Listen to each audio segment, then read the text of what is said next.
वहीं दूसरी ओर जम्मू कश्मीर में भी कांग्रेस की स्थिति हरियाणा के मुकाबले अब कोई खास अच्छी नहीं रह गई। 4 निर्दलीय विधायकों के उमर अब्दुल्ला को सपोर्ट करने के ऐलान के बाद कांग्रेस की स्थिति बहुत कमजोर हो गई है। रिपोर्ट देखिए।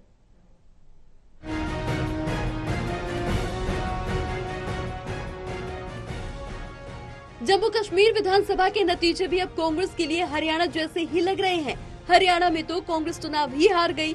जम्मू कश्मीर में तो आधा दर्जन सीटें जीतकर भी कांग्रेस ने हार जैसी स्थिति कर डाली। ये सब हुआ है विधानसभा चुनाव जीत कर आए 4 निर्दलीय विधायकों के उमर अब्दुल्ला की पार्टी नेशनल कॉन्फ्रेंस को समर्थन देने के ऐलान के बाद। दरअसल निर्दलीय विधायकों को अपने साथ लेने का मौका तो कांग्रेस के पास भी रहा होगा। कांग्रेस अगर समय रहते अलर्ट हो जाती तो क्या निर्दलीय विधायक उसके पाले में नहीं आ सकते थे? कांग्रेस की तरफ से ऐसी चूक कोई पहली बार हुई हो, ऐसा बिल्कुल नहीं है। देर से लिया गया फैसला और लक्ष्य को साधने के प्रति लापरवाही ही हमेशा ही कांग्रेस पर भारी पड़ी है और जम्मू कश्मीर का मामला बस ताजा तरीन है। सवाल ये है कि अब क्या कांग्रेस उमर अब्दुल्ला सरकार में अपने विधायकों के लिए बेहतर मोल भाव कर सकेगी? लेकिन ऐसी संभावना तो फिलहाल बिल्कुल नहीं नजर आ रही। सवाल ये भी है कि क्या अपने विधायकों को सरकार में बेहतर पोजीशन नहीं दिला पाने की कीमत कांग्रेस को चुकानी पड़ेगी और कहीं ऐसा न हो कि कलांतर में कांग्रेस के विधायक पार्टी को पीठ दिखाकर नेशनल कॉन्फ्रेंस में ही न चले जाएं। एक संभावना तो ये भी बनती हुई नजर आ रही है। वैसे जिन निर्दलीयों ने नेशनल कॉन्फ्रेंस को समर्थन दिया उनका नेशनल कॉन्फ्रेंस से ही नाता रहा है।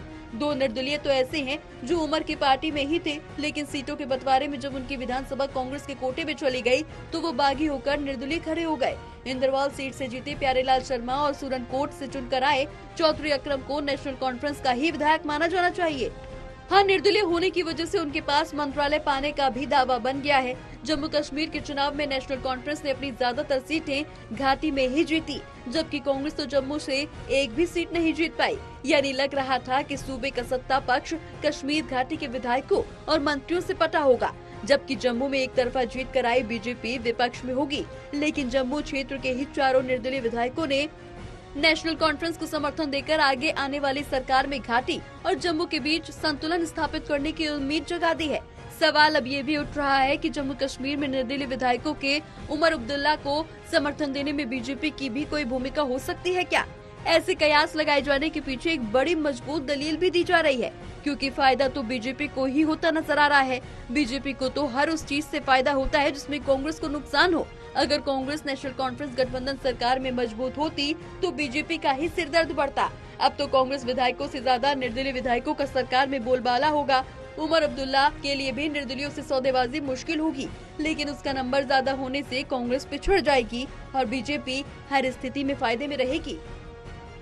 National desk report, total news.